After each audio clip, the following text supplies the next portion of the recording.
Sa gitna ng ECQ o ng Enhanced Community Quarantine sa Davao City, may mga boses daw na naririnig.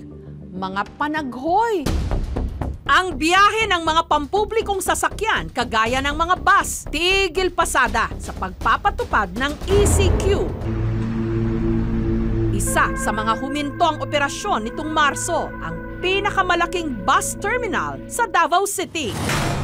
Ilang araw matapos magdeklara ng lockdown, ang radio reporter na si Ray nag-ulat sa terminal sa pamagitan ng Facebook Live. Ano na kayo mga bus mga kabrigada? Sumala ba sa atong Dico Chairman tigpama ba sa Davao City Overland Transport Terminal nga sugod karon mga kabrigada, wala na ibas ang sugutan pa nga mo biyahe. Pero makalipas lang ang ilang minuto, ang mga nanonood ng report may napansing kakaibang tunog. So wala na pod. Mo ni advice nga wala nagbibiyahe karong adlaw. Sugod karon. Pakinggang muli ang video. Advice nga wala nagbibiyahe karong adlaw. Sugod karon. Ayon sa mga komento ng mga nakarinig, may nai-record daw na boses ng babae na tila umiiyak. Mo ni advice nga wala nagbibiyahe karong adlaw. Sugod karon. Pagpasok ko po wala pong tao, walang buses, kasi nga po sarado. Pagkapasok ko pa lang, unusual na po yung feeling na parang, bus terminal ata to dito. Habang tumatagal ang live report, meron din daw tila pambatang musika na narinig. So katong mga mga behedor dato dra nga gusto mo gawas sa Davao City karong adlaw, wala na gid may pag-asa kung magbas mo diri. Wala naman daw napansing kakaiba habang siya'y naka-Facebook Live. Paglilinaw ni Ray, mag-isa lang siya nung nagre-report siya at lalong-lalong hindi niya inedit ang video. Ako po is focus po sa pagre-report. Meron po akong earplugs. Wala naman po akong napansin, wala rin po akong narinig na meron pong nagpi-play ng radio. Pero later that time, yung kasamahan ko sa trabaho, sinabi niya sa akin na meron talagang umiiyak. Mo ni advice nga wala nagbibiyahe karong adlaw. Halos kami lahat sa opisina parang natakot kasi creepy talaga. Noon pa man daw, may mga kwento-kwento na tungkol sa terminal na ito. Tutulog po doon sa folding bed, tapos nung kinabagaan mga alas 5 ginising siya, pero pag gising siya na, hindi na siya nagising.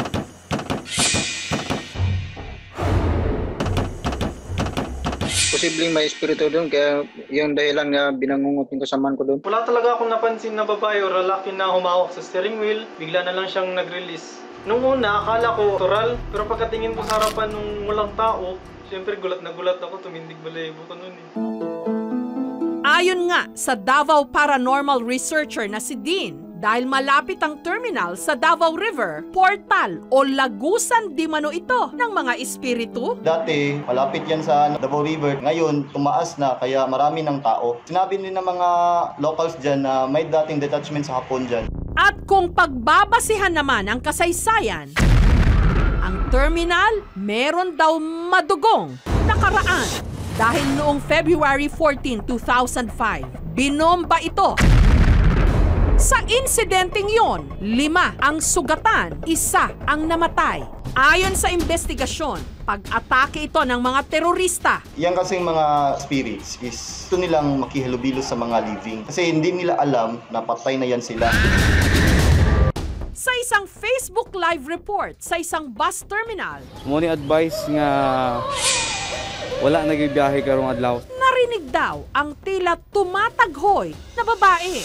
Mo ni advice nga wala nagbibiyahe karong adlaw. Ang paniniwala ng ilan, posibleng kaluluwa ito ng isa sa mga namatay nung binomba ang terminal.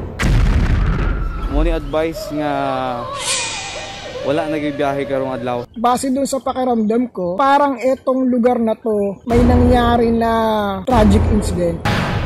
So So yung naririnig could be an imprints o yung tinatawag na multo ng kahapon. Ayon naman sa pulis na humawak ng kaso sa pambobomba dati sa terminal, ang di manoy narinig sa Facebook Live, imposibleng isa sa mga naging biktima ng pagsabog dahil ang namatay sa insidenteng yon hindi babae, kundi isang batang lalaking 12 years old mula sa Paquibato District.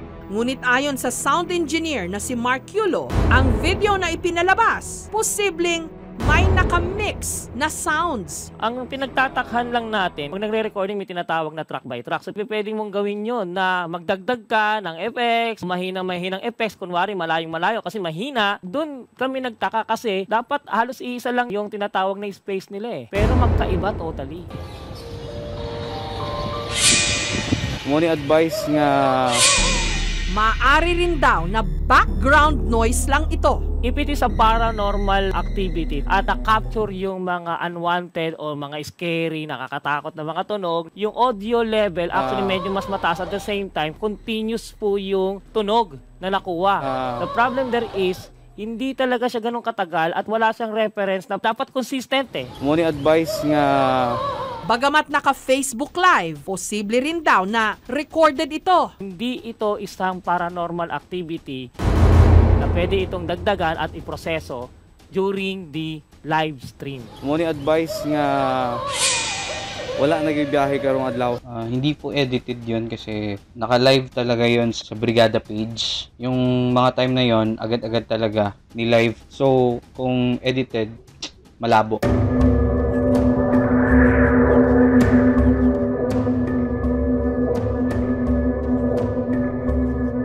Muna advice nga kung ano pa man ang boses na narinig, heto ang tiyak. Sa gitna ng pandemya ngayon, maraming boses ang tumataghoy, humihingi ng tulong at katarungan.